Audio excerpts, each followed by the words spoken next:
Kung tatanawin ang pupuntahan, parang malayo ka pa. Kung lilingunin ang pinanggalingan, malayo ka na.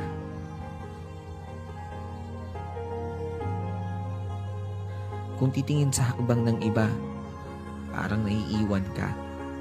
Pero kung sarili ang bibigyang pansin, aba, umuusad ka. Maaaring pagtagpuin tayo sa ilang bahagi ng paglalakbay. Pero ang totoo, kahit kailan, hindi naman talaga tayo magsasabay-sabay.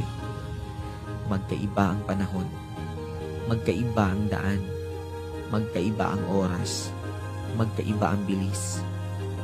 Minsan, nakadepende kung saan nakabaling ang paningin. Pero isa lang ang sigurado, kahit mabagal, kahit pahinto-hinto, kahit nakakapagod, kahit nakakahapo, sa huli,